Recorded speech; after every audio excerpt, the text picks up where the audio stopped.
할아버지, 이 사람 아직 숨 쉬어요. 계곡물과 바위 틈에 사내가 걸려 있었습니다. 온몸이 물에 불어 있었고 어깨에는 화살이 박혀 있었지요. 그 사내의 손목을 붙잡은 건 겨우 12살 소녀의 손이었습니다. 보기는 작은 몸으로 사내를 끌어올리기 시작했습니다. 물에 젖은 사내의 몸은 소녀에게는 바위덩이나 다름없었지요. 그래도 보기는 놓지 않았습니다. 그런데 이 소녀가 살려낸 사내가 이 나라의 왕세자였습니다. 궁궐의 군사도 어이도 아닌 산골의 12살 소녀가 왕세자의 목숨을 건져낸 것이지요. 눈먼 할아버지 밑에서 약초를 캐며 익힌 이 소녀의 손끝이 훗날 나라의 운명까지 바꿔놓을 줄 아무도 몰랐습니다.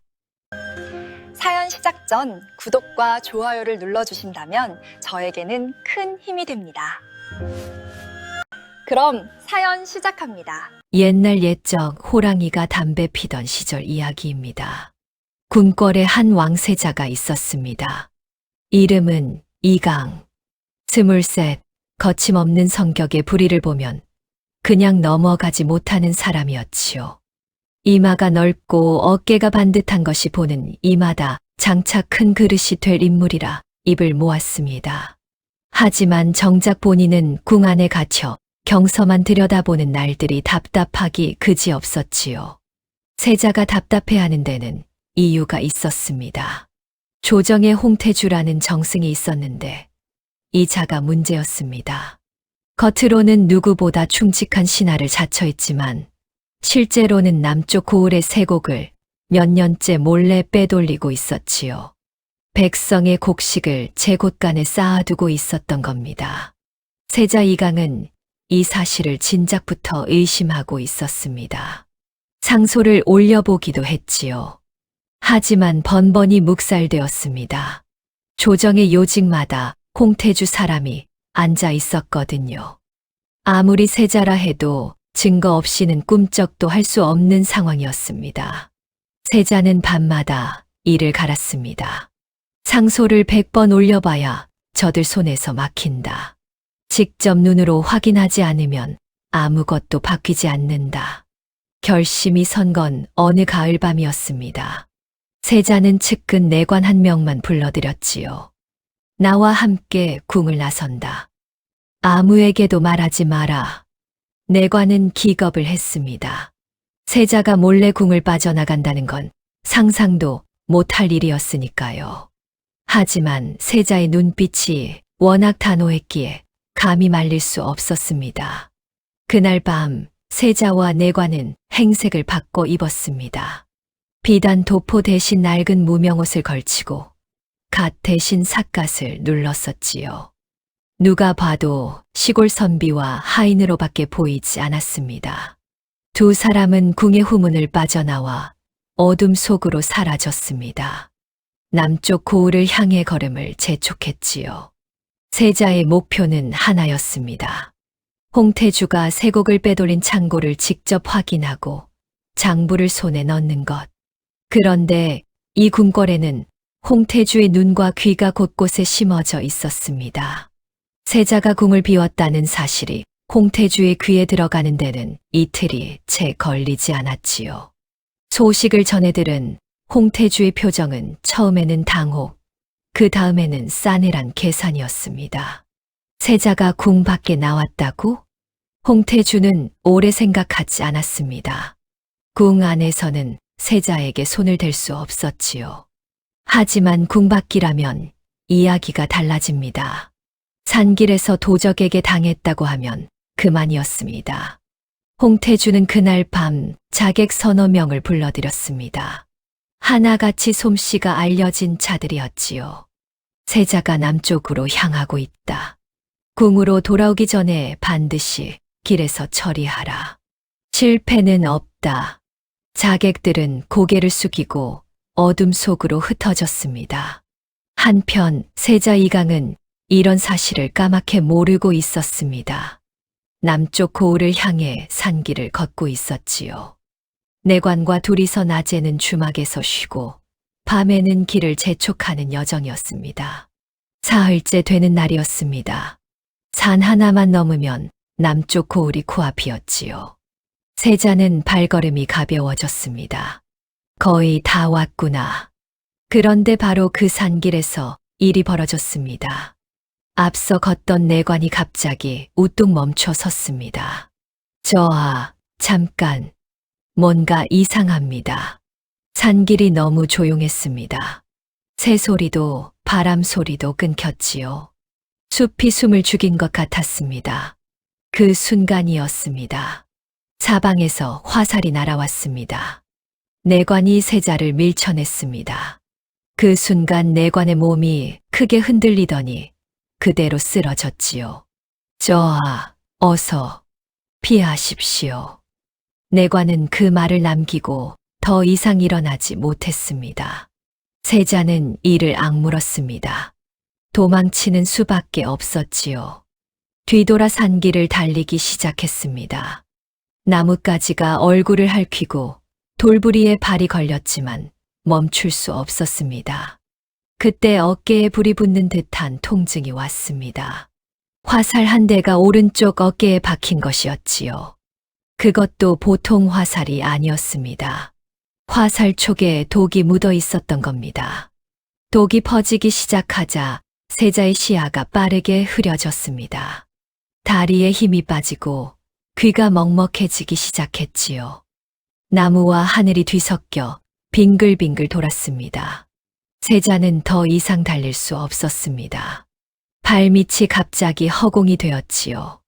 계곡 쪽 비탈이었습니다.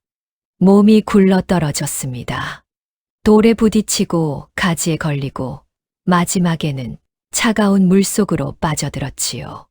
의식이 사라져가는 세자의 귀에 물소리만 멀리서 들려왔습니다. 그리고 그 계곡 하류, 바로 그곳이 보기가 사내를 발견한 자리였습니다. 보기는 필사적으로 사내를 물에서 끌어올렸습니다. 소녀의 몸으로는 감당하기 어려운 무게였지만 이를 악물고 한 뼘씩 끌어당겼지요. 할아버지가 결국 지팡이를 짚고 다가와 함께 사내의 팔을 잡아주었습니다. 이 아이가 또 남의 일에 나서는구나. 할아버지는 한숨을 쉬면서도 손을 놓지 않았습니다. 둘이서 간신히 사내를 움막까지 옮겼지요. 보기가 젖은 옷을 벗기고 마른 천으로 몸을 닦았습니다. 그때 보기의 눈에 어깨에 상처가 들어왔습니다. 상처 둘레가 벌써 시커멓게 변하고 있었지요. 보기는 상처에 코를 가까이 대고 냄새를 맡았습니다. 그리고 얼굴이 굳어졌지요. 할아버지, 왜 그러느냐? 이거 보통 화살이 아니에요. 독이 묻어 있어요. 상처 둘레가 벌써 까맣게 변하고 있고 냄새도 이상해요. 할아버지의 표정이 달라졌습니다. 눈이 보이지 않는 대신 누구보다 예민한 감각을 가진 사람이었지요. 보기의 말만으로도 상황이 얼마나 급한지 단번에 알아챘습니다. 독이 퍼지는 중이야. 시간이 많지 않다. 할아버지의 목소리가 낮고 단단하게 가라앉았습니다. 움막 안에 긴장이 감돌았지요. 산골의 허름한 움막에서 눈먼 늙은이와 12살 소녀가 정체 모를 사내의 목숨을 앞에 두고 있었습니다. 이 사내가 누구인지, 왜 이렇게 되었는지 둘은 아직 아무것도 몰랐습니다. 다만 한 가지, 지금 손을 놓으면 이 사내는 오늘 밤을 넘기지 못한다는 것만은 확실했지요. 이야기를 조금 되돌려 보겠습니다. 보기라는 소녀가 어떤 아이였는지 그걸 먼저 알아야 하거든요. 보기는 산골 외딴 움막에서 눈먼 할아버지와 단둘이 살고 있었습니다. 할아버지 이름은 윤치호. 보기는 이 할아버지를 그냥 할아버지라고 불렀지요. 둘은 핏줄이 아니었습니다. 보기는 4~5살 무렵 부모를 잃었습니다. 어떻게 잃었는지는 보기 본인도 잘 기억하지 못했지요. 그저 어느 날부터 혼자가 되어 이 마을 저 마을을 떠돌았다는 것만 어렴풋이 남아 있었습니다. 그러다 산골 장터에서 할아버지가 보기를 만난 겁니다.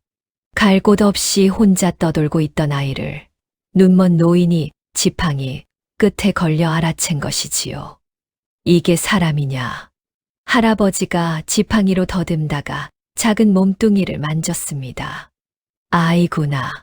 할아버지는 그 아이를 데리고 움막으로 돌아왔습니다. 따뜻한 죽 한 그릇을 끓여 먹이고 이불을 덮어주었지요. 그날 하룻밤만 재워주려던 것이 어느새 7년이 흘렀습니다. 보기가 12살이 된 겁니다. 움막 살림은 늘 빠듯했습니다. 보기의 하루는 해가 뜨기 전에 시작되었지요. 먼저 할아버지의 아침을 차립니다. 묽은 죽이 대부분이었고 형편이 나은 날에는 산나물을 넣어 끓이기도 했지요. 아침을 올린 뒤에는 광주리를 들고 산으로 올라갔습니다. 약초를 캐기 위해서였지요. 산비탈을 기어오르고 바위 틈을 뒤지고 풀숲을 헤치는 것이 보기의 매일이었습니다. 캔 약초는 이틀에 한 번 장터에 내다 팔았습니다. 그 돈으로 쌀을 사고 소금을 사고 할아버지에게 필요한 것들을 마련했지요. 12살 소녀가 집안의 유일한 벌이었던 겁니다. 움막은 허술했습니다. 비가 오면 군데군데 물이 새서 그릇을 받쳐놓아야 했고 겨울이면 틈 사이로 바람이 들이쳐서 솜도 없는 이불로는 추위를 막을 수가 없었지요. 그래도 보기는 할아버지 앞에서 힘든 내색을 하지 않았습니다. 할아버지, 오늘 장터에서 약초가 잘 팔렸어요. 내일은 고기도 사올게요. 실제로는 약초 한 묶음이 겨우 팔려서 쌀 한 돼 간신히 산 날이었지요. 하지만 보기는 늘 이렇게 말했습니다. 할아버지가 걱정할까 봐요. 할아버지 윤치호에게는 사연이 있었습니다. 그는 한때 도성에서 이름이 꽤 알려진 침이었지요. 눈이 보이지 않았지만 오히려 그 덕분에 손끝의 감각과 귀가 남달랐습니다.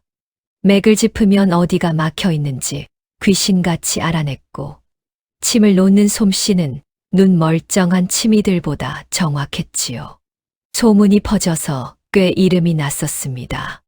그런데 화가 된 것도 바로 그 소문이었지요. 어느 권세가가 할아버지를 불러들였습니다. 오래된 지병을 고쳐달라는 것이었는데 이미 손을 쓸 수 없을 만큼 깊어진 병이었지요. 할아버지는 솔직하게 말했습니다. 이 병은 제 힘으로는 어찌할 수 없사옵니다. 하지만 권세가는 이 말을 받아들이지 않았지요. 치료에 실패했다는 이유로 할아버지에게 누명을 씌웠습니다. 엉터리 치미가 사람을 망쳤다고 소문을 퍼뜨린 겁니다. 도성에서 더 이상 버틸 수 없게 된 할아버지는 결국 쫓기듯 산골로 내려왔습니다. 그 뒤로 수십 년 이 외딴 움막에서 홀로 살아온 것이지요. 보기를 거두기 전까지는 정말 혼자였습니다. 할아버지는 눈이 보이지 않았기에 약초를 직접 가려낼 수가 없었습니다. 산에 올라가는 것도 어려웠지요. 대신 할아버지의 머릿속에는 수십 년간 쌓아온 약초 지식이 고스란히 남아 있었습니다.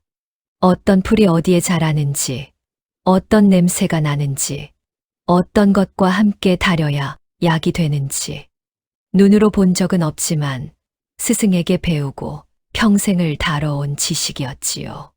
보기는 어릴 때부터 할아버지의 눈 역할을 했습니다. 할아버지, 이 풀은 잎이 세 갈래로 갈라져 있고 줄기가 붉은색이에요. 그건 쓸 수 있는 거다.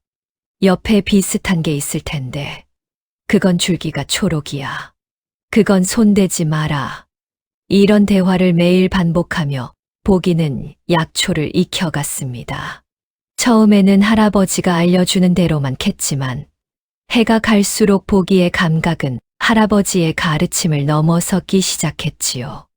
냄새만 맡아도 풀의 종류를 구별했고 잎을 한번 만져보면 약이 되는지 독이 되는지를 알아챘습니다. 할아버지도 설명하기 어려운 미세한 차이를 보기는 그냥 느꼈던 겁니다. 할아버지는 이 아이가 범상치 않다는 걸 진작부터 알고 있었습니다. 내 눈은 내 눈보다 낫다. 할아버지가 한 번은 이렇게 말한 적이 있었지요. 칭찬을 잘하지 않는 사람이었기에 보기는 그 말을 오래도록 가슴에 품고 있었습니다. 보기의 재능을 보여주는 일이 하나 있었지요. 어느 날 장터에 약초를 팔러 갔을 때였습니다. 장터 한쪽에서 약재상 하나가 약초 묶음을 팔고 있었는데 보기가 그 앞을 지나다가 발걸음을 멈췄습니다. 냄새가 이상했거든요. 보기는 약재상의 묶음을 가만히 들여다보았습니다. 겉보기에는 멀쩡한 약초였지만 그 사이에 독초 몇 줄기가 섞여 있었지요. 색깔이 비슷해서 눈으로만 보면 구별하기 어려운 것이었습니다. 아저씨, 이 안에 독초가 섞여 있어요. 약재상은 코웃음을 쳤습니다.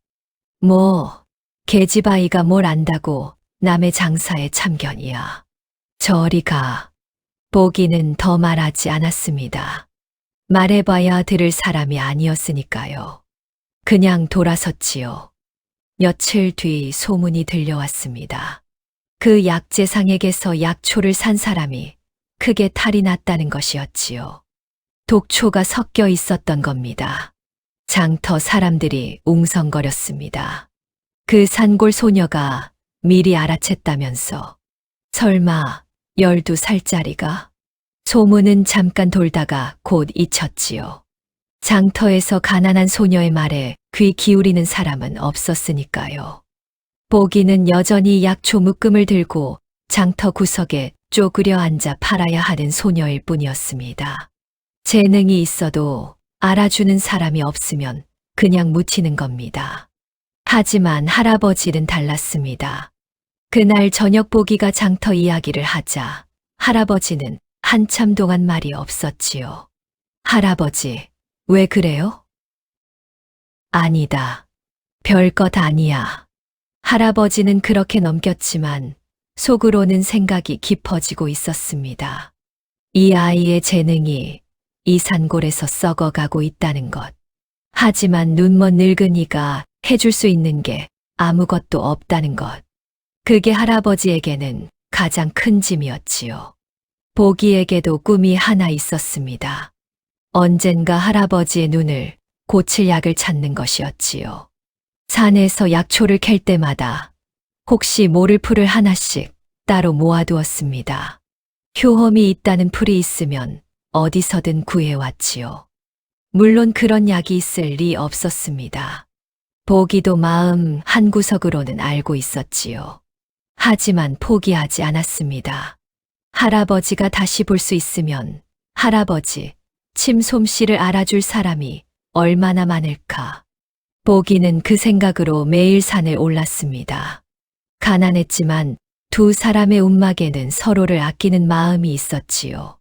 할아버지는 보기에게 아는 것을 전부 가르쳐 주었고, 보기는 할아버지의 눈이 되어 세상을 대신 보여주었습니다. 그 둘의 작은 세상이 완전히 뒤집히게 될 줄은 아직 아무도 몰랐지요. 그날도 보기는 여느 때처럼 아침 일찍 일어났습니다. 할아버지에게 죽을 올리고 광주리를 챙겼지요. 할아버지가 지팡이를 짚으며 말했습니다. 오늘은 계곡 쪽 산비탈로 가자. 이맘때면 거기 쓸만한 약초가 날 때다. 보기가 할아버지의 팔을 잡고 산길을 나섰습니다. 늘 그래왔듯이 보기가 앞에서 길을 살피고 할아버지가 지팡이를 짚으며 뒤따르는 모습이었지요. 산비탈에서 한나절 동안 약초를 캤습니다. 보기가 약초를 꺾어 설명하면 할아버지가 냄새를 맡고 만져보며 쓸만한 것인지 확인해 주었지요. 둘이 합을 맞추는 모습은 오랜 세월이 만들어낸 것이었습니다. 해가 기울자 둘은 산을 내려왔습니다. 움막으로 돌아가는 길에 계곡을 건너야 했지요. 계곡에 도착했을 때였습니다. 보기가 물가에서 발을 멈췄지요. 물 위에 무언가가 떠내려오고 있었습니다. 처음에는 나무 토막인 줄 알았습니다. 하지만 가까이 다가가자 그게 사람이라는 걸 알 수 있었지요. 바위 틈에 걸려 겨우 멈춰 있는 사내였습니다. 보기의 심장이 쿵 내려앉았습니다. 할아버지, 저기 사람이에요. 사람이 물에 떠내려왔어요. 그렇습니다. 계곡에서 떠내려온 사내를 발견하고 움막으로 옮기고 독이 묻은 화살촉을 빼낸 것이 바로 이 소녀 복이었던 것이지요. 오늘 밤을 넘기지 못할지도 모르는 사내를 앞에 두고 할아버지가 입을 열었습니다. 복이야, 잘 들어라. 내가 지금부터 말하는 약초를 구해와야 한다. 복이는 광주리를 끌어당기며 고개를 끄덕였습니다. 그 전에 할아버지는 사내의 상태를 좀 더 정확히 파악해야 했지요. 상처 주변을 손가락으로 살짝 눌러봐라. 살이 단단하냐, 물렁하냐? 물렁해요. 누르면 까만 물이 배어나와요. 맥은 어떠냐? 손목을 잡아봐라. 빠르게 뛰는데 힘이 없어요. 가늘게 떨리는 것처럼요. 할아버지가 입술을 꽉 다물었습니다. 한참 동안 말이 없더니 낮고 가라앉은 목소리로 말했지요. 독이 빠르게 퍼지고 있다. 해가 지기 전에 약초를 구하지 못하면 이 사람은 끝이야. 보기의 얼굴이 긴장으로 굳었습니다. 하지만 물러서지 않았지요. 뭘 구해오면 돼요? 할아버지가 하나하나 짚어주기 시작했습니다. 첫 번째, 잎이 손바닥만 하고 뒷면에 하얀 솜털이 빽빽한 풀이다. 줄기를 꺾으면 즙이 나오는데 그 즙이 노란 빛이어야 해. 붉은 빛이면 그건 다른 거다. 절대 가져오면 안 된다. 두 번째, 바위 틈에 붙어 자라는 이끼인데 색이 검푸르고 손으로 비비면 쓴 냄새가 나야 한다. 비슷한 게 있는데 그건 냄새가 안 나. 반드시 냄새로 확인해라. 세 번째, 계곡 물가 그늘진 곳에 자라는 뿌리풀이다. 줄기가 가늘고 뿌리를 캐면 속이 하얀 게 진짜야. 속이 누런 건 가짜다. 할아버지의 목소리는 차분했지만 단호했습니다. 셋 다 구해야 한다. 하나라도 빠지면 소용없어. 그리고 비슷한 걸 가져와도 안 돼. 틀리면 독이 더 퍼진다. 보기는 할아버지의 말을 하나도 빠뜨리지 않고 새겼습니다. 광주리를 등에 지고 움막문을 나서며 말했지요. 금방 다녀올게요. 서둘러라. 보기는 뛰었습니다. 산비탈을 오르는 발걸음이 아까 약초를 캘 때와는 전혀 달랐지요. 숨이 턱까지 차올랐지만 멈출 수 없었습니다. 해가 벌써 기울고 있었거든요. 첫 번째 약초는 어렵지 않게 찾았습니다. 늘 다니던 산비탈 중턱에 있었지요. 잎 크기와 뒷면의 하얀 솜털을 확인하고 줄기를 꺾어보았습니다. 노란 즙이 배어나왔지요. 이거 맞아. 광주리에 넣고 다시 뛰었습니다. 두 번째 이끼도 찾았습니다. 바위 틈에 검푸른 이끼가 여기저기 붙어 있었지요. 보기는 손으로 비벼서 냄새를 맡았습니다. 쓴 냄새가 코를 찔렀지요. 조심스럽게 떼어내 광주리에 담았습니다. 문제는 세 번째였습니다. 계곡 물가 그늘진 곳을 샅샅이 뒤졌지만 할아버지가 말한 뿌리풀이 보이지 않았습니다. 해가 점점 기울고 있었지요. 보기의 마음이 급해지기 시작했습니다. 움막에 누워있는 사내의 시커멓게 변해가던 어깨가 눈앞에 어른거렸지요. 한참을 헤맨 끝에 물가 바위 아래에서 비슷한 풀 두 포기를 발견했습니다. 겉으로 보기에는 둘 다 똑같았지요. 줄기 굵기도 비슷하고 잎 모양도 거의 같았습니다. 하지만 할아버지가 말했지요. 뿌리를 캐면 속이 하얀 게 진짜고 속이 누런 건 가짜라고. 보기는 첫 번째 풀의 뿌리를 조심스럽게 캐냈습니다. 흙을 털어내고 뿌리를 손톱으로 긁어보았지요. 속이 누르스름했습니다. 이건 가짜입니다. 두 번째 풀의 뿌리를 캤습니다. 긁어보니 속이 하얗게 드러났지요. 하지만 보기는 여기서 멈추지 않았습니다. 코를 가까이 대고 냄새를 맡았지요. 할아버지가 말하지 않은 것까지 확인한 겁니다. 뿌리에서 미세하게 쌉싸래한 냄새가 났습니다. 약초는 냄새가 있어야 약이야.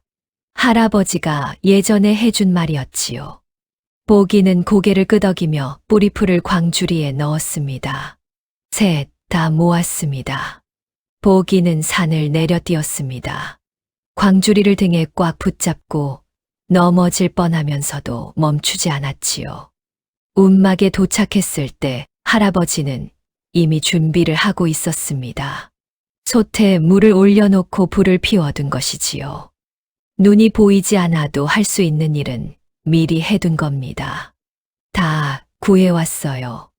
보기가 숨을 몰아쉬며 약초를 하나씩 꺼냈습니다. 할아버지가 약초를 하나씩 받아들고 냄새를 맡고 만져보았지요. 첫 번째, 맞다. 두 번째, 이것도 맞아. 세 번째 뿌리풀을 만지던 할아버지의 손이 잠깐 멈췄습니다. 이건 어디서 캤느냐? 물가 바위 아래에서요. 비슷한 게 두 폭이 있었는데 뿌리 속 색깔로 골랐어요. 누런 건 놔두고 하얀 걸 가져왔어요. 냄새는 맡아봤느냐? 네, 쌉싸래한 냄새가 났어요. 할아버지가 고개를 끄덕였습니다. 입꼬리가 아주 살짝 올라갔지요. 잘했다. 할아버지는 칭찬에 인색한 사람이었습니다. 그 두 글자가 나왔다는 건 보기가 정말 제대로 해낸 것이었지요. 약을 다리는 것은 할아버지의 지시에 따라 보기가 했습니다. 먼저 뿌리풀을 넣고 반 식경을 다려라. 물이 반으로 줄면 잎사귀를 넣어라. 이끼는 가장 마지막에 넣는다.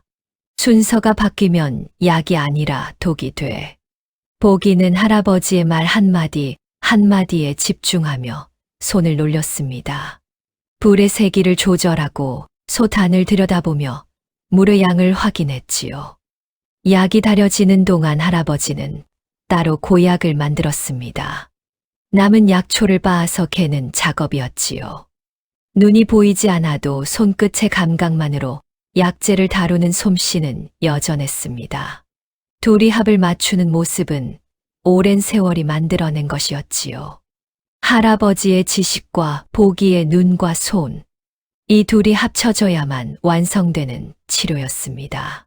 보기는 다려진 약을 사내의 입에 한 숟갈씩 흘려 넣었습니다. 의식이 없는 사내의 입술 사이로 약물이 흘러들어갈 때마다 보기는 조마조마했지요. 제대로 넘어가는 건지 한 숟갈 한 숟갈이 조심스러웠습니다. 할아버지가 빻아 만든 고약은 상처 위에 두껍게 발랐습니다. 그리고 기다렸지요. 밤이 깊어갔습니다. 움막 안에는 약다리는 냄새와 장작 타는 소리만 가득했지요. 할아버지는 사내의 맥을 틈틈이 짚으며 상태를 확인했습니다. 열이 아직 안 빠진다. 보기는 마른 천에 찬물을 적셔 사내의 이마에 올렸습니다. 천이 금방 뜨거워졌지요. 다시 적시고 다시 올리고 그것을 수십 번 반복했습니다. 한밤중이 되자 사내의 몸이 부르르 떨리기 시작했습니다. 열이 오를 대로 올라 고비가 온 것이었지요. 할아버지, 이 사람 몸이 막 떨려요. 고비다. 이걸 넘기면 살고 못 넘기면 끝이야. 약을 한 숟갈 더 먹여라. 보기는 떨리는 손으로 약을 떠서 사내의 입에 넣었습니다. 그 뒤로도 보기는 한순간도 자리를 뜨지 않았습니다. 이마에 천을 갈아주고 고약이 마르면 다시 바르고 약이 식으면 다시 데웠지요. 할아버지도 곁에서 맥을 짚으며 밤을 새웠습니다. 똥이 트기 직전이었습니다. 사내의 떨림이 멈췄습니다. 보기가 이마에 손을 대보았지요. 열이 조금 내린 것 같았습니다. 그때였습니다. 사내의 손가락이 아주 미세하게 움직였지요. 보기는 숨을 멈추고 지켜보았습니다. 손가락이 한 번 더 움직였습니다. 그리고 감겨있던 눈꺼풀이 아주 천천히 떨렸지요. 할아버지, 보기의 목소리가 떨리고 있었습니다. 할아버지, 이 사람 손가락이 움직였어요. 눈도 떨리고 있어요. 할아버지가 사내의 손목을 잡았습니다. 맥을 짚던 손에 힘이 들어갔지요. 맥이 돌아오고 있다. 사내가 눈을 떴습니다. 아주 천천히 흐릿한 눈으로 천장을 올려다보았지요. 아직 초점이 잡히지 않는 눈이었습니다. 그 흐릿한 시야에 제일 먼저 들어온 건 밤새 뜬 눈으로 곁을 지킨 소녀의 얼굴이었습니다. 보기는 그제야 안도의 한숨을 내쉬었지요. 밤새 버티던 긴장이 한꺼번에 풀리며 소녀의 눈에 눈물이 고였습니다. 살았습니다. 사내가 눈을 뜬 뒤에도 한동안은 말을 할 수 없었습니다. 입술이 움직였지만 소리가 나오지 않았지요. 독이 온몸을 훑고 지나간 뒤라 기력이 바닥난 상태였습니다. 보기는 물을 적신천으로 사내의 입술을 죽여주었습니다. 할아버지는 맥을 짚으며 상태를 살폈지요. 독은 빠지고 있다. 하지만 몸이 회복되려면 며칠은 더 걸릴 게야. 사내는 눈만 겨우 움직이며 주위를 둘러보았습니다. 허름한 움막 천장, 갈라진 흙벽, 연기가 피어오르는 화덕. 그리고 자기 곁에 앉아있는 12살쯤 되어 보이는 소녀와 지팡이를 짚고 앉은 눈먼 노인. 여기가 어디인지, 이 사람들이 누구인지 사내의 머릿속은 온통 물음표뿐이었지요. 이틀이 지나서야 사내는 겨우 몸을 일으켜 앉을 수 있었습니다. 목소리도 돌아왔지요. 처음으로 입을 연 사내가 보기에게 물었습니다. 내가 어떻게 여기 온 거냐? 계곡에서 떠내려오고 있었어요. 어깨에 화살이 박혀 있었고 독이 퍼지고 있었지요. 그걸 내가 치료한 것이냐? 저랑 할아버지가 같이 했어요. 사내는 잠시 보기를 바라보았습니다. 12살 소녀가 독이 퍼진 사람을 밤새 살려냈다는 게 쉽게 믿기지 않는 눈빛이었지요. 나를 왜 살렸느냐? 보기는 고개를 갸웃했습니다. 이상한 질문이라는 표정이었지요. 사람이 쓰러져 있으면 살리는 게 당연하지 않나요? 사내는 아무 말도 하지 못했습니다. 한참 동안 보기의 얼굴을 가만히 들여다보기만 했지요. 궁궐에서 23해를 살면서 그렇게 당연하다는 듯 대답하는 사람을 본 적이 없었거든요. 궁 안에서는 모든 것에 이유가 있었습니다. 도와주면 돌려받을 것을 기대하고 베풀면 빚을 만드는 것이 당연한 세상이었지요. 그런데 이 소녀는 아무것도 바라지 않고 자기 목숨을 살려놓았습니다. 사내는 자신의 신분을 밝히지 않았습니다. 아직은 아닐 때라고 판단한 것이지요. 자객이 자신을 노렸다는 것은 기억하고 있었습니다. 이 사람들에게 괜히 위험을 안겨줄 수는 없었지요. 은혜를 입었다. 고맙다. 사내는 그 한마디만 했습니다. 며칠이 더 지났습니다. 사내는 아직 혼자 걸을 수 없었지만 앉아서 죽을 먹을 수 있을 정도로는 회복되었지요. 그 며칠 동안 사내는 움막에 누워서 보기와 할아버지의 생활을 지켜보았습니다. 아침마다 보기가 일어나 화덕에 불을 피우고 묽은 죽을 끓이는 것부터 하루가 시작되었지요. 쌀이 넉넉하지 않아 죽이 거의 물에 가까운 날도 있었습니다. 그런 날에도 보기는 할아버지 그릇에 되직한 부분을 먼저 담았지요. 자기 것은 늘 맹물 같은 윗물이었습니다. 할아버지가 눈치를 챘는지 물었습니다. 보기야, 오늘 죽이 좀 묽지 않으냐? 아니에요. 오늘 잘 됐어요. 보기는 아무렇지 않게 대답했지요. 할아버지는 더 묻지 않았습니다. 눈이 보이지 않아도 알고 있었을 겁니다. 다만 모른 척 해주는 것이지요. 사내는 그 모습을 말없이 지켜보았습니다. 비가 오는 날이 있었습니다. 운막 지붕 여기저기서 물이 새기 시작했지요. 보기가 부랴부랴 그릇을 받쳐놓고 할아버지에게는 물이 안 떨어지는 구석자리를 내어드렸습니다. 정작 자기는 물이 떨어지는 쪽에서 잠을 잤지요. 사내는 궁에서 비단 이불을 덮고 기와 한 장 새지 않는 전각에서 살았습니다. 수라상에는 온갖 반찬이 올라왔고 추우면 내관이 달려와 화로를 놓았지요. 그런데 이 움막에서는 12살 소녀가 집안의 모든 것을 혼자 해내고 있었습니다. 누가 시켜서도 아니고 보답을 바라서도 아니었지요. 그냥 눈먼 할아버지를 아끼니까 당연하게 하고 있는 것이었습니다. 사내의 가슴 한쪽이 묵직해졌습니다. 궁 안에서 상소를 올리고 비리를 캐겠다고 큰 소리 쳤던 자신이 정작 백성이 어떻게 사는지는 한 번도 본 적이 없었다는 것. 그게 이 허름한 움막에서 처음으로 눈에 들어온 겁니다. 그러는 사이 움막 밖에서는 위험이 다가오고 있었습니다. 자객들은 계곡 아래에서 사내의 흔적을 찾지 못했습니다. 물에 떠내려갔으면 하류 어딘가에 있을 것이라 판단했지요. 수색 범위를 넓히기 시작했습니다. 하류 마을들을 하나씩 돌며 사람들에게 물었지요. 큰 사내를 보지 못했느냐? 다친 사람이 이쪽으로 흘러왔을 수도 있다. 대부분의 마을 사람들은 고개를 저었습니다. 하지만 자객들은 포기하지 않았지요.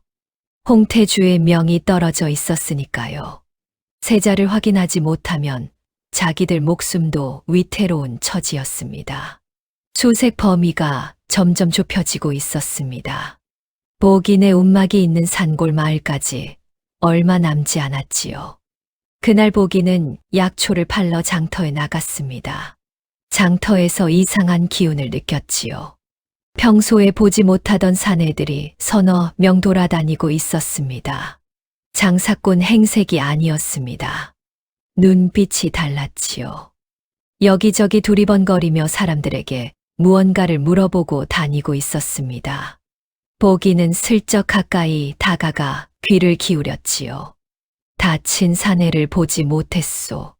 덩치가 크고 어딘가 크게 다쳤을 것이요. 보기의 등줄기가 서늘해졌습니다. 움막에 누워있는 사내가 바로 떠올랐거든요. 어깨에 화살이 박혀 떠내려온 큰 사내. 누군가 이 사람을 찾고 있는 겁니다. 그것도 보통 사람들이 아니었지요. 보기는 약초를 팔지도 않고 장터를 빠져나왔습니다. 산길을 뛰어서 움막으로 돌아왔지요. 할아버지, 큰일 났어요. 숨을 몰아쉬며 장터에서 본 것을 이야기했습니다.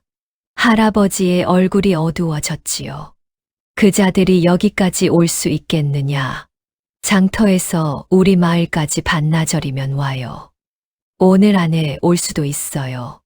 사내가 벽에 기대앉은 채 이 대화를 듣고 있었습니다.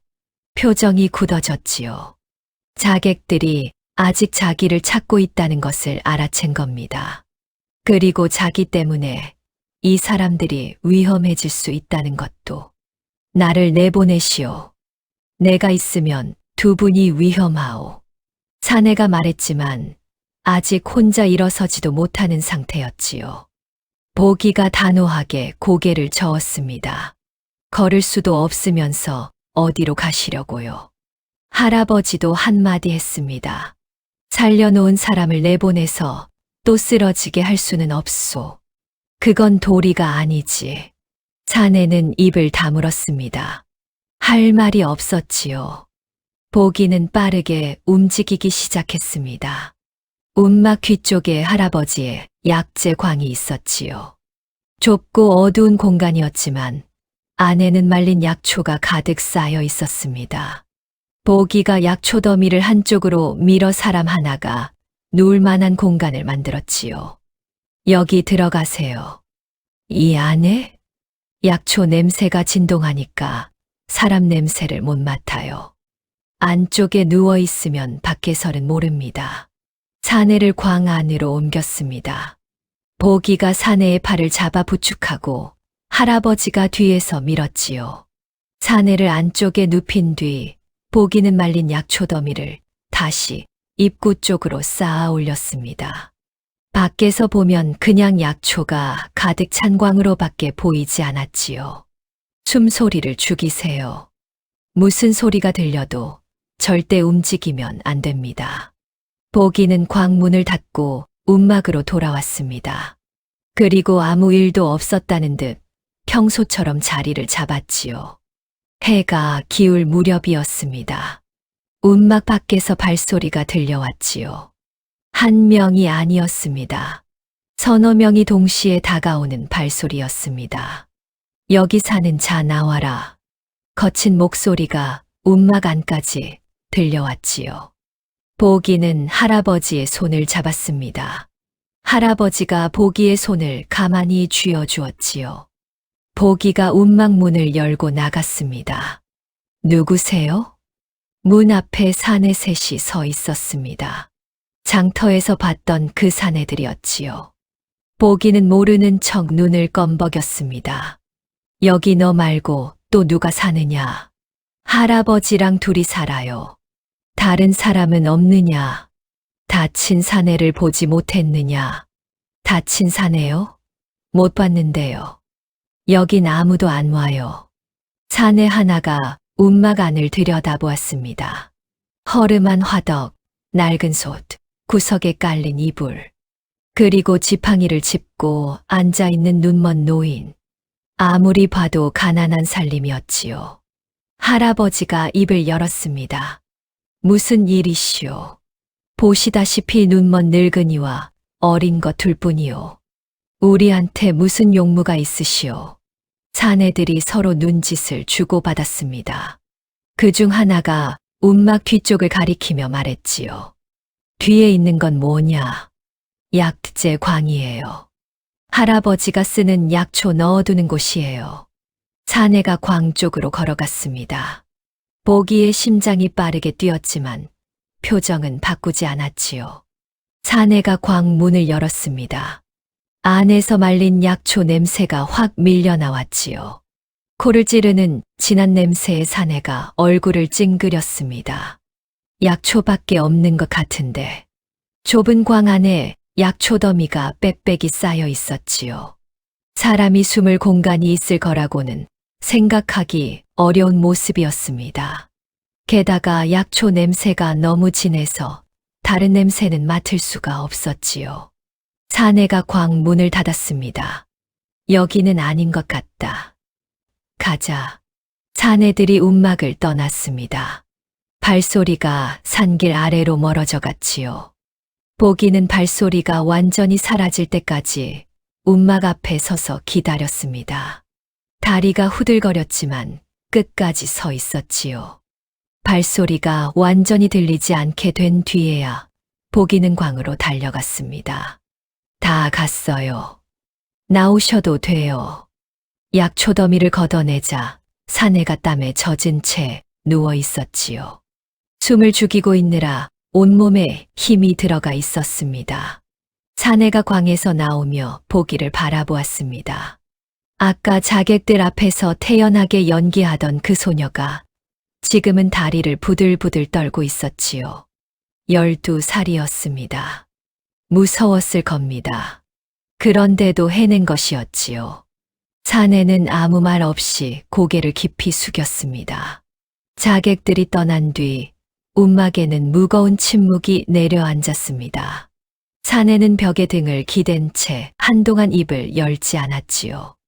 보기는 약을 다리고 할아버지는 화덕에 장작을 넣으며 각자 할 일을 했지만 셋 다 아까 이를 곱씹고 있다는 건 누가 봐도 알 수 있었습니다. 사내의 머릿속은 복잡했습니다. 궁으로 돌아가야 했지요. 홍태주가 자객을 보냈다는 것은 자기가 살아있다는 사실을 아직 모른다는 뜻이었습니다. 지금이 기회였지요. 살아서 돌아가 증거를 들이밀면 홍태주를 끝낼 수 있었습니다. 하지만 문제가 있었지요. 자객들이 아까 운마까지 왔다는 것은 이 근처를 아직 수색하고 있다는 뜻이었습니다. 혼자 산을 내려가다 다시 마주치면 이번에는 버틸 수 없었지요. 몸도 아직 완전히 회복되지 않은 상태였습니다. 그리고 한 가지 더. 이 소녀와 할아버지에게 자기 신분을 밝혀야 하는가. 그것이 사내의 마음을 무겁게 했지요. 신분을 밝히면 이 사람들을 더 위험하게 만들 수도 있었습니다. 하지만 도움을 받으려면 솔직해야 했지요. 사내는 결론을 내리지 못한 채 며칠을 더 보냈습니다. 한편 보기의 머릿속에도 물음표가 하나씩 쌓이고 있었지요. 처음에는 그냥 다친 사람이라고만 생각했습니다. 계곡에서 건져낸 날 살리는 것만이 급했으니까요. 하지만 며칠을 곁에서 지켜보면서 이상한 점이 하나둘 눈에 들어오기 시작했습니다. 사내의 품에서 나온 옥패. 산골에서는 평생 구경할 수 없는 물건이었지요. 비단 속적삼도 그랬습니다. 장터에서 파는 비단과는 질이 달랐지요. 보기가 만져본 어떤 천보다 부드럽고 고왔습니다. 화살에 독을 묻혀서 사람을 노리는 것은 산적이 할 짓이 아니었지요. 산적은 물건을 빼앗으면 그만이지 굳이 독화살까지 쓰지 않으니까요. 그리고 사내의 말투. 보기가 지금까지 만난 어떤 어른과도 달랐습니다. 양반들이 쓰는 말투와도 달랐지요. 더 높은 곳에서 쓰는 말 같았습니다. 짧고 단정한데 한마디 한마디에 무게가 실려 있었지요. 어느 날 저녁 사내가 죽을 먹다가 숟갈을 놓으며 작게 한숨을 쉬었습니다. 보기가 물었지요. 입에 안 맞으세요? 아니다. 잘 먹고 있다. 사내는 그렇게 대답했지만 보기는 알 수 있었습니다. 이 묽은 죽이 이 사람에게는 낯선 음식이라는 것을요. 좋은 것을 먹어온 사람이 억지로 맞추고 있다는 게 느껴졌지요.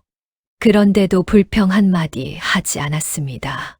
그날 밤 사내가 잠든 뒤에 보기가 할아버지에게 조심스럽게 말했습니다.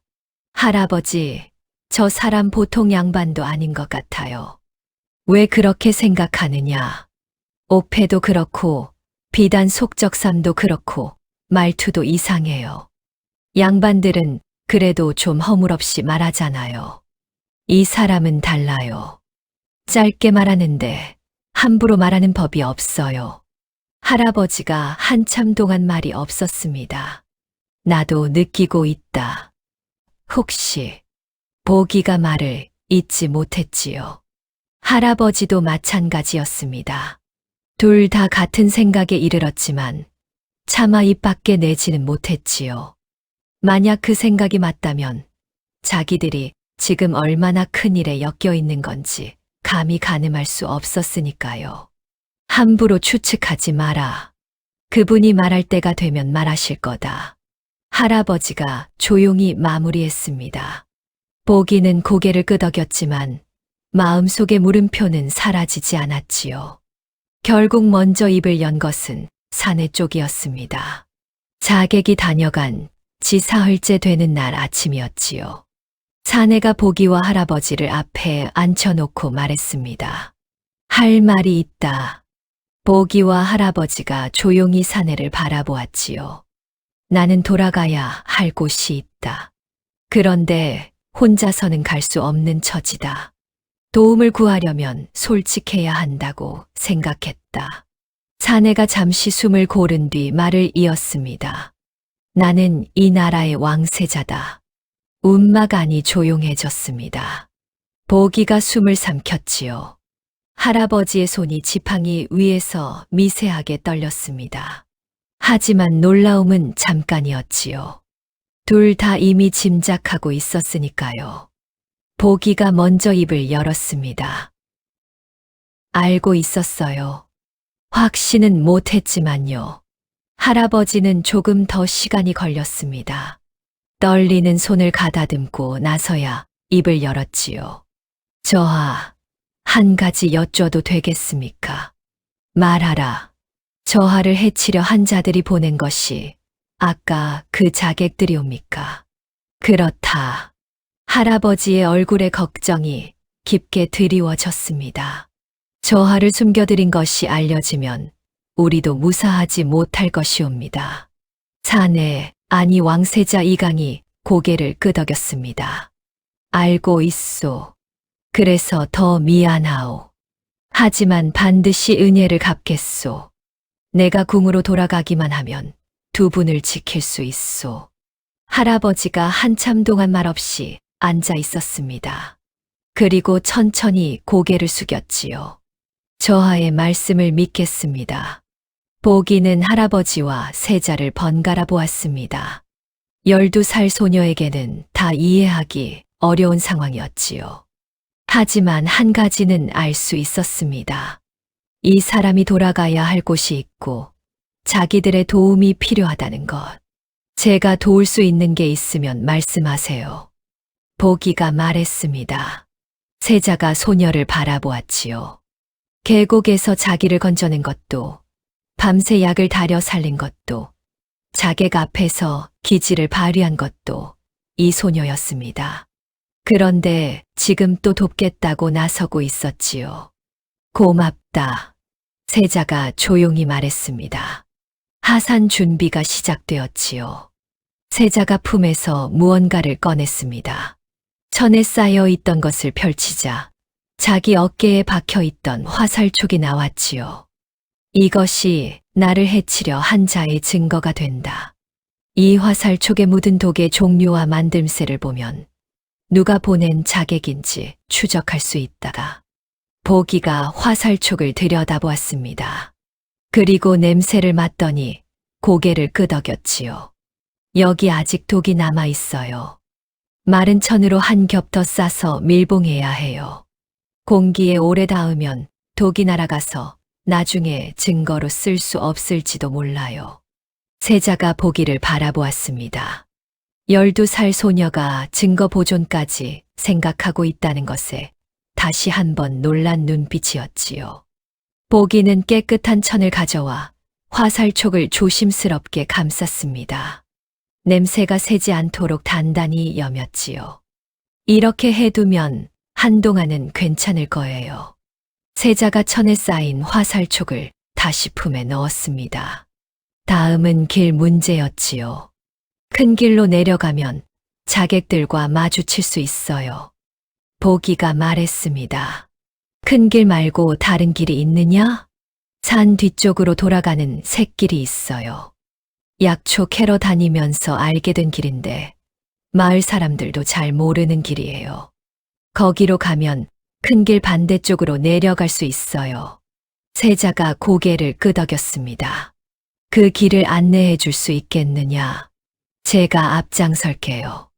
할아버지도 같이 가야 해요. 여기 둘만 남겨두면 자객들이 다시 올 수도 있으니까요. 할아버지가 보기의 말에 슬며시 웃었습니다. 이 늙은이까지 데리고 산을 넘겠다는 거냐? 할아버지 혼자 여기 두고 못 가요. 세자가 끼어들었지요. 셋이 가는 게 맞소.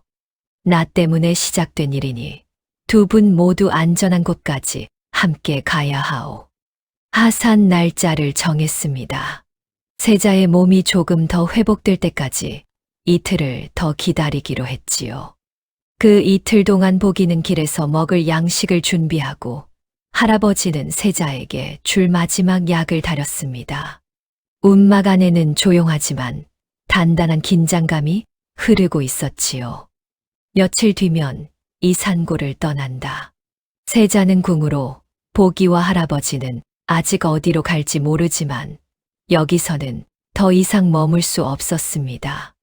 보기는 밤에 움막문 앞에 앉아 하늘을 올려다보았지요. 별이 쏟아지고 있었습니다. 며칠 전까지만 해도 약초를 캐서 장터에 파는 것이 하루의 전부였습니다. 그런데 지금은 왕세자를 숨기고 자객을 따돌리고 산을 넘을 준비를 하고 있었지요. 세상이 너무 빨리 변하고 있었습니다. 하지만 보기는 무섭지 않았지요. 할아버지가 곁에 있으니까요. 이틀 뒤 동이 트기 전에 셋은 움막을 나섰습니다. 보기가 앞장섰지요. 등에는 광주리 대신 양식 보따리를 졌습니다. 이틀 동안 준비한 것이었지요. 말린 약초 몇 묶음과 주먹밥, 그리고 물통 하나. 가진 게 없으니 챙길 것도 없었습니다. 할아버지가 그 뒤를 따랐습니다. 지팡이를 짚고 한 발 한 발 더듬으며 걸었지요. 눈이 보이지 않는 사람이 산길을 걷는다는 건 보통 일이 아니었습니다. 하지만 할아버지는 불평 한마디 하지 않았지요. 지팡이 끝으로 땅을 두드리며 묵묵히 발을 옮겼습니다. 세자가 맨 뒤에서 걸었습니다.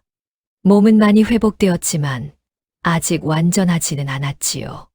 어깨의 상처가 움직일 때마다 욱신거렸고 오래 걸으면 숨이 가빠졌습니다. 보기가 수시로 뒤를 돌아보았지요. 괜찮으세요? 괜찮다. 가자. 세자는 매번 그렇게 대답했습니다. 괜찮지 않다는 게 얼굴에 다 보였지만 보기는 더 묻지 않았지요. 대신 쉬어갈 만한 곳이 나오면 자연스럽게 발걸음을 멈췄습니다. 여기서 잠깐 쉬어가요. 할아버지도 좀 쉬셔야 해요. 보기는 보따리에서 약초 하나를 꺼내 세자에게 내밀었지요. 이거 씹으세요. 기운이 좀 날 거예요. 세자가 약초를 받아 입에 넣었습니다. 씁쓸한 맛이 혀에 퍼지더니 잠시 뒤 기력이 조금 돌아오는 느낌이었지요. 이건 뭐냐? 산에서 나는 풀인데 기력이 떨어질 때 씹으면 좋아요. 할아버지가 알려준 거예요. 세자가 약초를 씹으며 고개를 끄덕였습니다. 이 소녀는 길 안내만 하는 게 아니라 가는 내내 자기와 할아버지의 상태까지 살피고 있었지요. 샛길은 보기 말대로 사람의 발길이 닿지 않는 길이었습니다. 풀이 무성하게 우거져 있었고 군데군데 나뭇가지가 길을 막고 있었지요. 보기가 앞에서 가지를 꺾고 풀을 헤치며 길을 열었습니다. 약초를 캐러 다니며 수없이 오갔던 길이라 발이 알아서 움직이는 것 같았지요. 할아버지가 가끔 발이 걸려 비틀거렸습니다. 그때마다 세자가 뒤에서 할아버지의 팔을 잡아주었지요. 괜찮으시오? 세자 저한테 부축을 받다니. 이 늙은이가 호강을 하는구먼. 할아버지가 슬며시 웃었습니다. 세자도 작게 웃었지요. 산속의 긴장된 여정에서 처음으로 웃음이 나온 순간이었습니다. 반나절을 걸었습니다. 산 하나를 넘고 골짜기를 지나고 다시 비탈을 올랐지요. 세 사람 모두 지쳐 있었지만 멈추지 않았습니다. 해가 중천에 이를 무렴 산고개 위에 올라섰습니다. 보기가 먼저 올라가 앞을 살폈지요. 고개 아래로 넓은 들판이 펼쳐져 있었고 그 가운데로 큰 길이 길게 뻗어 있었습니다. 저기가 큰 길이에요. 저 길을 따라가면 도성 쪽으로 갈 수 있어요. 세자가 고개 위에 서서 잠시 멈췄습니다. 뒤를 돌아보았지요. 방금 넘어온 산 너머 어딘가에 자기를 살려준 움막이 있었습니다. 여기서는 보이지 않았지요. 하지만 세자는 그 방향을 한참 동안 바라보았습니다. 그리고 보기에게 말했습니다. 내가 없었으면 나는 저 계곡에서 끝이었다. 보기는 고개를 살짝 저었지요. 저는 약초를 캤을 뿐이에요. 약을 만든 건 할아버지예요. 할아버지가 옆에서 한마디 했습니다. 이 아이는 제가 하라는 것 이상을 해냈습니다. 약초를 고르는 눈이 저보다 나아요. 저하께서 살아 계신 것은 이 아이의 손끝 덕이옵니다. 세자가 보기를 내려다보았습니다. 소녀는 칭찬이 쑥스러운 듯 광주리 끈을 만지작거리고 있었지요. 할아버지가 세자를 향해 허리를 굽혔습니다. 저하, 부디 무사히 돌아가시옵소서. 고개를 내려가 큰 길 근처에 이르렀습니다. 여기서부터는 보기와 할아버지가 더 함께할 수 없었지요. 큰 길에서 셋이 같이 다니면 눈에 띄었으니까요. 세자는 혼자 가야 했습니다. 세자가 품에서 무언가를 꺼냈습니다. 옥패였지요. 처음 계곡에서 보기가 사내의 품속에서 발견했던 바로 그것이었습니다. 이것을 가지고 있어라. 보기가 손사래를 쳤지요. 그건 안 돼요. 저 아이 것인데요. 내가 주는 것이다. 이것을 가지고 있으면 내가 찾을 수 있다. 반드시 찾으러 올 것이다. 세자의 목소리는 단단했습니다. 약속이 아니라 다짐이었지요. 보기가 두 손으로 옥패를 받았습니다. 작은 손에 쥐어진 옥패는 차갑고 무거웠지요. 꼭 돌아와 주세요. 보기가 작게 말했습니다. 세자가 고개를 끄덕였지요. 세자가 큰 길을 향해 걸어가기 시작했습니다. 보기와 할아버지는 길가 나무 그늘 아래에 서서 그 뒷모습을 지켜보았지요. 때마침 큰 길 위로 보부상 행렬이 지나가고 있었습니다. 짐을 진 상인들이 줄지어 걷고 있었지요. 세자가 자연스럽게 그 행렬에 섞여 들어갔습니다. 낡은 무명옷을 걸친 세자의 모습은 멀리서 보면 그냥 길 가는 나그네와 다를 바 없었지요. 행렬이 점점 멀어졌습니다. 세자의 뒷모습이 작아지고 흙먼지 속으로 사라졌지요. 보기는 세자가 완전히 보이지 않을 때까지 그 자리에 서 있었습니다. 할아버지가 보기의 어깨를 가만히 잡았지요. 우리도 돌아가자. 보기가 품속의 옥패를 한번 만져보았습니다. 차갑던 옥이 손에 온기로 조금 따뜻해져 있었지요. 둘은 다시 산길을 올라갔습니다. 왔던 샛길을 되짚어 움막으로 돌아가는 길이었지요. 내려올 때보다 발걸음이 느렸습니다. 보기는 걸으면서 자꾸만 뒤를 돌아보았지요. 큰 길은 이미 산 너머로 보이지 않았지만 그래도 자꾸 뒤를 돌아보았습니다. 할아버지가 말했습니다. 그분은 돌아오실 거다. 어떻게 알아요? 눈이 안 보여도 사람의 진심은 알 수 있단다. 그분의 목소리에 거짓은 없었어. 보기는 고개를 끄덕이며 다시 앞을 보았습니다. 산길 위로 노을이 번지고 있었지요. 움막으로 돌아가면 다시 약초를 캐고 장터에 팔고 묽은 죽을 끓이는 일상이 기다리고 있을 것이었습니다. 하지만 보기의 품속에는 이제 옥패가 하나 들어 있었지요. 보부상 행렬에 섞여 큰 길을 걷던 세자는 사흘 만에 도성에 도착했습니다. 낡은 무명옷의 삿갓을 눌러쓴 모습은 누가 봐도 떠돌이 나그네였지요. 도성 문을 지키는 군사들도 거들떠보지 않았습니다. 세자는 그 틈을 타 도성 안으로 들어섰지요. 궁궐 후문에 이르러 세자가 삿갓을 벗었습니다. 후문을 지키던 군사가 세자의 얼굴을 알아보는 데는 한숨도 걸리지 않았지요. 세자죠? 군사의 눈이 휘둥그레졌습니다. 그 뒤로는 순식간이었지요. 후문에서 내전까지 소식이 번개처럼 퍼졌습니다. 궁 안이 발칵 뒤집어졌지요.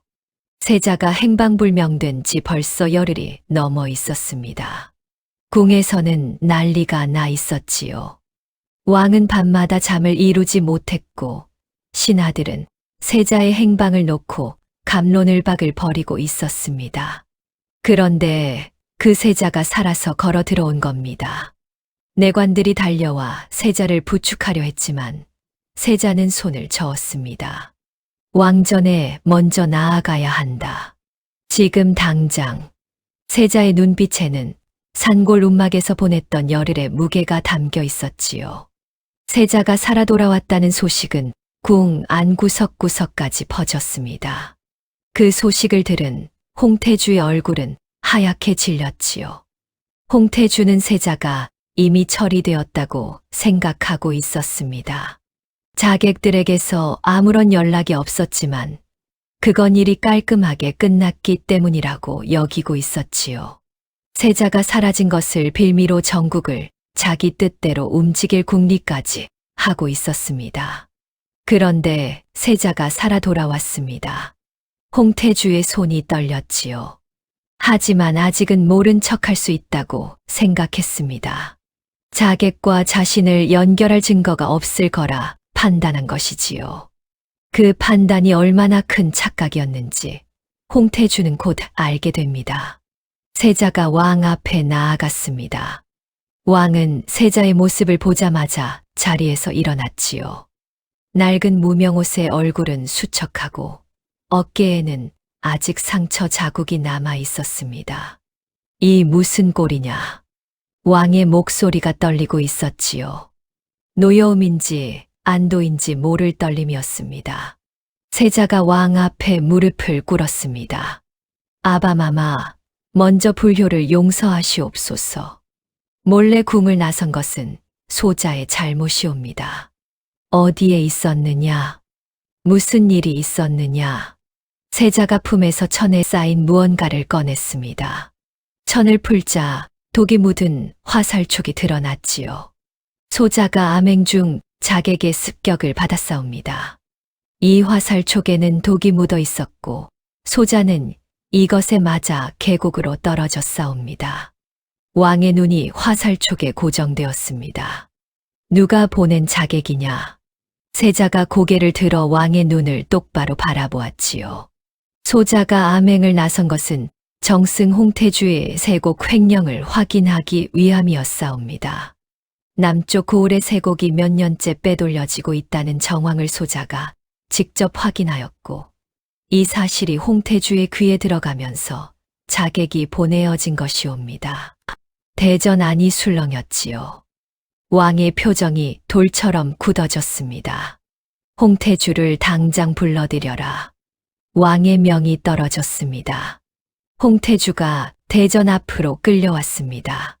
아니, 끌려온 것은 아니었지요. 형식상으로는 왕의 부름을 받고 걸어온 것이었습니다. 하지만 대전으로 향하는 홍태주의 발걸음은 평소와 달랐지요. 어깨가 굳어 있었고 눈동자가 미세하게 흔들리고 있었습니다. 대전 안에 들어선 홍태주의 눈에 세자가 보였습니다. 그리고 왕의 앞에 놓인 화살촉이 보였지요. 홍태주는 침착하게 입을 열었습니다. 아직 여유가 있는 척했지요. 저하께서 무사히 돌아오셨다니 이 늙은 신하 가슴을 쓸어내리옵니다. 허나 소신이 자객을 보냈다는 것은 어불성설이옵니다. 소신이 무슨 이유로 세자 저하를 해치겠사옵니까? 세자가 화살촉을 들어 보였습니다. 이 화살촉에 묻은 독은 아무나 구할 수 있는 것이 아니오. 그리고 이 화살촉의 만듦새는 군기감에서 나온 것이오. 정승의 수하가 군기감에 출입한 기록을 대조해보면 답이 나올 것이오. 홍태주의 눈이 흔들렸지요. 하지만 여전히 발뺌을 했습니다. 그것만으로는 소신과 연결 짓기 어렵사옵니다. 그때 대전 밖에서 군사들이 사내 하나를 끌고 들어왔습니다. 세자가 돌아온 직후 궁의 군사들이 산골 일대를 수색하여 자객 한 명을 붙잡아 온 것이었지요. 자객이 대전 바닥에 끌려 나왔습니다. 홍태주와 눈이 마주치자 자객의 입에서 모든 것이 쏟아졌지요. 정승 홍태주의 명을 받고 세자 저하를 해치러 갔사옵니다. 독화살도 정승 쪽에서 마련한 것이옵니다. 대전 안이 얼어붙었습니다. 홍태주의 얼굴에서 마지막 여유마저 사라졌지요. 세자가 한 가지를 더 꺼냈습니다. 이것은 소자가 암행 중 남쪽 고을에서 확인한 세곡 출납 기록이옵니다. 창고에 있어야 할 세곡이 빠져나간 흔적이 고스란히 남아 있사옵니다. 세곡 횡령의 장부까지 드러나자 더 이상 발뺌할 구석이 없었지요. 왕이 자리에서 일어났습니다. 홍태주, 할 말이 있느냐? 홍태주는 대답하지 못했습니다. 고개를 떨구었지요. 조정을 쥐락펴락하던 정승의 마지막 모습이었습니다. 홍태주의 관직이 박탈되었습니다. 그의 수하들도 하나둘 줄줄이 잡혀 들어왔지요. 몇 년간 쌓아온 비리가 낱낱이 드러났습니다. 홍태주는 그날로 끌려 나갔습니다. 왕세자를 해치려 한 죄는 결코 가벼이 다뤄지지 않았지요. 홍태주가 어떤 벌을 받았는지는 굳이 말하지 않아도 될 것입니다. 해가 질 무렵이었습니다. 세자가 대전을 나와 홀로 걸었습니다. 궁궐 뒤뜰의 높은 곳에 올라 하늘을 올려다보았지요. 노을이 번지고 있었습니다.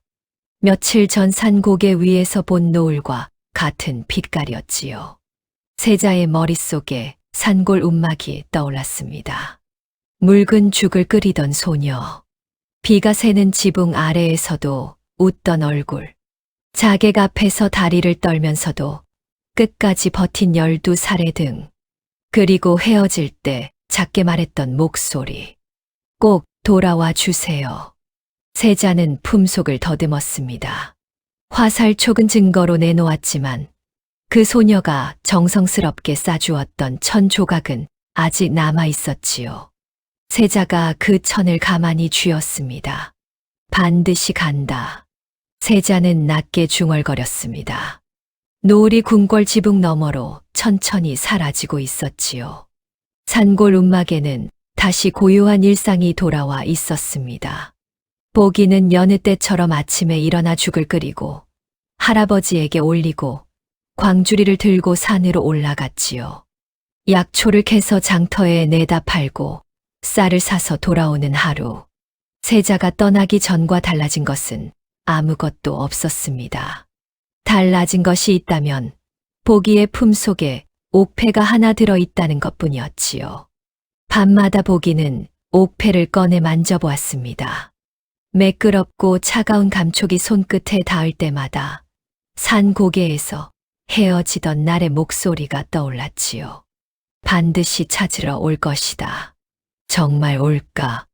보기는 믿고 싶었지만 한편으로는 불안했습니다. 궁궐은 너무 먼 곳이었고 왕세자는 너무 높은 사람이었지요. 산골의 소녀를 기억이나 하고 있을까? 할아버지는 그런 보기를 알아채고 있었지요. 또 그걸 만지고 있구나. 네, 기다리는 건 좋지만 기다리는 동안에도 할 일은 해야 한다. 내일도 약초 캐러 가야지. 알아요, 할아버지. 보기는 옥패를 다시 품에 넣고 이불을 뒤집었었습니다. 할아버지 말이 맞았지요. 기다린다고 달라지는 건 없었으니까요.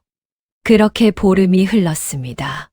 그날도 보기는 장터에 약초를 팔고 돌아오는 길이었습니다. 산길을 올라가는데 아래쪽에서 이상한 소리가 들려왔지요.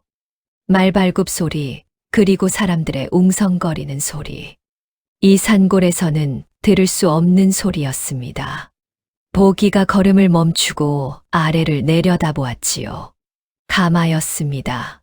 그것도 한 채가 아니었습니다.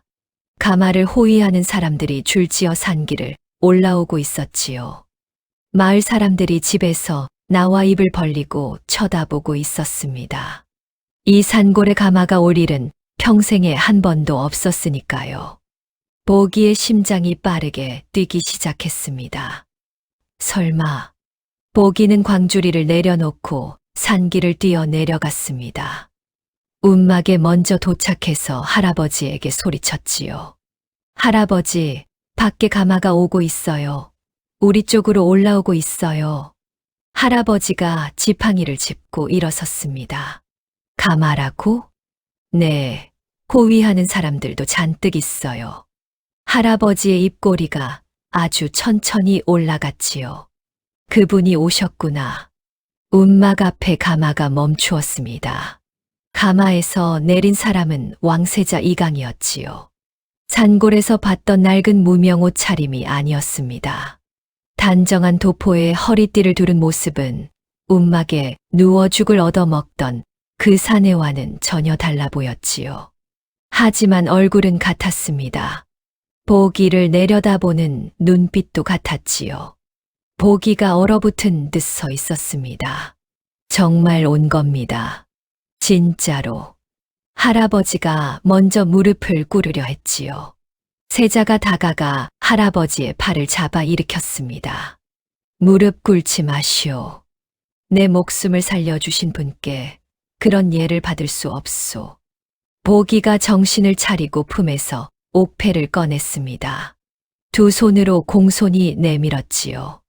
저하, 이거 돌려드려요. 세자가 고개를 저었습니다. 그것은 내 것이다. 처음부터 그럴 생각으로 준 것이야. 보기가 옥패를 쥔 채 어쩔 줄 몰라 했지요. 세자가 보기와 할아버지를 번갈아 보며 말했습니다. 은혜를 갚으러 왔소. 세자가 할아버지에게 먼저 말했습니다. 어르신께는 도성에 편안한 거처를 마련해 드리겠습니다. 더 이상 이 움막에서 추위와 비를 견디실 필요가 없습니다. 그리고 보기를 바라보았지요. 너에게는 도성 내의원에서 의술을 배울 기회를 주겠다. 내 재능은 이 산골에 묻혀 있을 것이 아니다. 보기가 눈을 크게 떴습니다. 내의원. 그곳은 나라에서 가장 뛰어난 의원들이 모여 있는 곳이었지요. 산골 소녀에게는 꿈에서도 가볼 수 없는 곳이었습니다. 할아버지가 보기를 바라보았습니다. 눈이 보이지 않았지만 보기 쪽을 향한 얼굴에는 뭐라 말할 수 없는 표정이 떠올라 있었지요. 내 재능을 썩힐 곳이 아니었다. 할아버지의 목소리가 떨리고 있었습니다. 7년 동안 이 아이의 재능을 알면서도 아무것도 해줄 수 없었던 노인이었지요. 그 마음이 한 문장에 다 담겨 있었습니다. 보기의 눈에 눈물이 차올랐습니다. 하지만 보기가 먼저 한 말은 따로 있었지요. 할아버지도 같이 가야 해요. 세자가 웃었습니다. 산골 움막에서 보냈던 열흘 동안 단 한 번도 본 적 없는 웃음이었지요. 당연하지 않으냐. 떠나는 날이 왔습니다. 보기는 움막 안을 둘러보았습니다. 갈라진 흙벽, 그을린 화덕, 비가 새던 지붕. 가진 것이라곤 약초 광주리 하나와 할아버지의 침통뿐이었지요. 보기가 광주리를 등에 졌습니다. 할아버지가 침통을 품에 안았지요. 움막 문을 나서며 보기가 한 번 뒤를 돌아보았습니다. 7년을 살았던 곳이었지요. 춥고 배고팠지만 할아버지와 함께였기에 견딜 수 있었던 곳이었습니다. 산길을 내려가다가 보기가 다시 한 번 멈추었지요. 계곡 쪽을 바라보았습니다. 사내를 건져 올렸던 그 물가가 나무 사이로 어렴풋이 보였습니다. 그날 보기가 그냥 지나쳤더라면, 물에서 사내를 끌어올리지 않았더라면 지금 이 순간은 오지 않았겠지요. 보기가 돌아서서 산길을 내려갔습니다. 가마가 기다리고 있었지요. 도성 내의원에 들어간 보기는 누구보다 빠르게 의술을 익혀갔습니다. 눈먼 할아버지 밑에서 7년간 쌓아온 기초가 달랐지요. 약초의 냄새만 맡아도 종류를 구별하고 맥을 짚으면 어디가 아픈지 짚어내는 감각. 내의원의 의원들도 이 소녀의 재능에 혀를 내둘렀습니다. 할아버지에게 배운 기초 위에 내의원의 체계적인 의술이 더해지자 보기의 실력은 날이 갈수록 깊어졌지요. 훗날 보기는 나라에서 손꼽히는 의녀가 되었습니다. 수많은 사람의 병을 고치고 수많은 목숨을 살렸지요.